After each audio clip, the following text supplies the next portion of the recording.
నమస్తే అండి. Welcome to జేబీఎస్ఎన్ food logs అండి. ఇవాళ మన కిచెన్లో రెసిపీ వచ్చేసేసి summer special Musk melon juice అండి. ఈ రెసిపీకి కావాల్సినటువంటి ఇంగ్రీడియంట్స్, మేకింగ్ ప్రాసెస్ ఏంటనేది వీడియోలోకి వెళ్ళిపోయి చూద్దాము. ఇక్కడ నేను ఒక పెద్ద మస్క్ మిలన్ తీసుకొని పైన చెక్కు తీసేసి లోనున్న గింజలు సపరేట్ చేసేసి చిన్న చిన్న పీసెస్గా కట్ చేసుకున్నానండి. నెక్స్ట్ ఒక జార్ తీసుకోవాలి. దాంట్లోకి గుప్పెడి వరకు బాదం పప్పు, జీడిపప్పు వేసుకొని గ్రైండ్ చేసుకోవాలండి. గ్రైండ్ చేసుకున్న ఈ పౌడర్ని సపరేట్ ప్లేట్లోకి తీసేసుకుందాము. అదే జార్లోకి మనం కట్ చేసి పెట్టుకున్నటువంటి మస్క్ మిలన్ ముక్కల్ని వేసుకొని గ్రైండ్ చేసుకుందాము. ఈ ముక్కల్లోకి నేను వాటర్ కానీ పాలు కానీ యాడ్ చేయట్లేదు. అలా యాడ్ చేస్తే అది జ్యూస్ అవుతుంది. కాబట్టి ఇక్కడ అవేమి యాడ్ చేయకూడదండి. డైరెక్ట్గా ముక్కల్ని మాత్రమే గ్రైండ్ చేసుకొని ఇలాగా గుజ్జులాగా తీసుకోవాలి. రెడీ చేసుకున్న ఈ గుజ్జుని ఫిల్టర్ చేసుకోవాలండి. ఎందుకంటే అందులో ఉండే వేస్ట్ జ్యూస్లో కలవకూడదు కాబట్టి ఫిల్టర్ చేసుకోవాలి. పెద్ద పెద్ద పీసెస్ ఉన్న గ్రైండ్ అవని పీసెస్ ఉన్నా కూడా మనము ఫిల్టర్ ద్వారా రిమూవ్ చేసుకోవచ్చు. ఇలా వచ్చినటువంటి వేస్ట్ని మనము జ్యూస్లో కలపకుండా పారేసుకోవచ్చండి. నెక్స్ట్ ఇలా రెడీ చేసుకున్నటువంటి మస్క్ మిలన్ గుజ్జుని ఒక పక్కన పెట్టుకుందాము. అలాగే గ్రైండ్ చేసి పెట్టుకున్నాం కదండి బాదం పప్పు, జీడిపప్పు పొడిని కూడా రెడీగా ఒక పక్కన పెట్టేసుకుందాము. ఈలోగా స్టవ్ వెలిగించుకొని ఒక పాల గిన్నె పెట్టుకోవాలండి. ఇక నేను 1/2 లీటరు పాలు యూస్ చేస్తున్నాను. అది కూడా ఫుల్ ఫ్యాట్ మిల్క్ అండి. అంటే పాలల్లో వెన్న శాతం ఎక్కువ ఉన్నటువంటి పాలని యూస్ చేస్తున్నాను. ఫ్లేమ్ అనేది మీడియం ఫ్లేమ్లోకి అడ్జస్ట్ చేసుకొని పాలని ఉడికించుకోవాలండి. ఎందుకంటే ఎడ్జెస్లో మీగడ కట్టేస్తుంది. ఆ మీగడ కూడా పాలల్లోకి కరిగేటట్టుగా మనము కలుపుకోవాలి. కాబట్టి మీడియం ఫ్లేమ్లో పెట్టుకొని కలుపుకుంటూ పాలను ఉడికించుకోవాలి.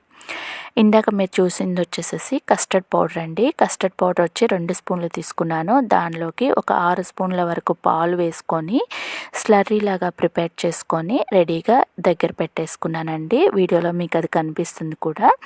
ఈలోగా పాలు అనేది ఉడికిపోయినాయి. దాంట్లోకి 1 కప్పు వరకు పంచదార వేసుకున్నాను. పంచదార పాలల్లోకి కరిగేంత వరకు కూడా గరిటె పెట్టుకొని తిప్పుకుంటూ ఉండాలి.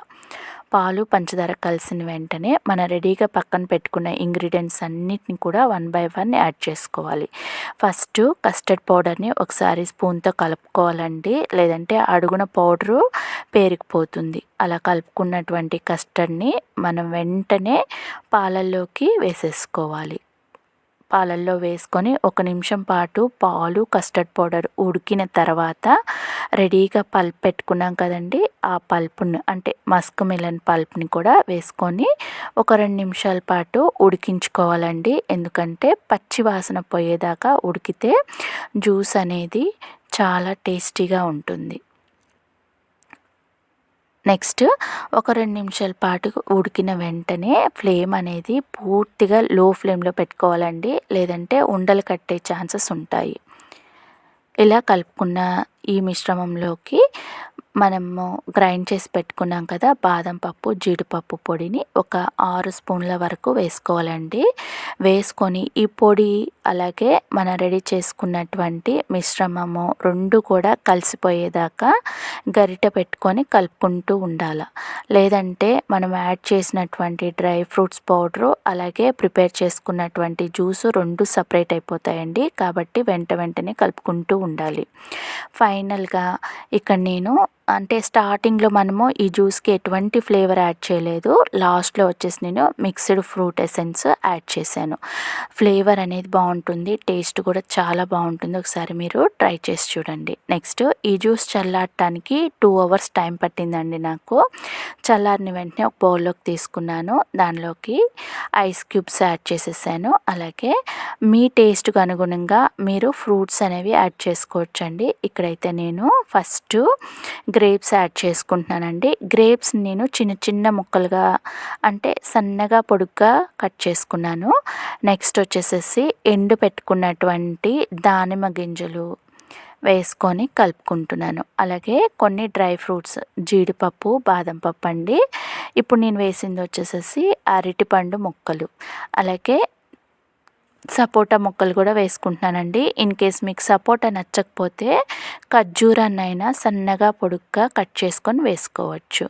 ఇలా రెడీ చేసుకున్నటువంటి ఈ జ్యూస్ని వెంటనే గ్లాస్లోకి సర్వ్ చేసేస్తున్నానండి. సర్వ్ చేసే ముందు నేను గార్నిష్ చేసుకుంటున్నాను. గార్నిషింగ్ కోసం అనేసి పైన నేను జీడిపప్పు అలాగే బాదం పప్పు పొడిని వేసుకుంటున్నాను. అలా వేయటం వల్ల మనం పైన గార్నిష్ చేసినటువంటి ముక్కలనేవి కిందకి అంటే జ్యూస్లోకి వెళ్ళిపోకుండా ఉంటాయన్నమాట.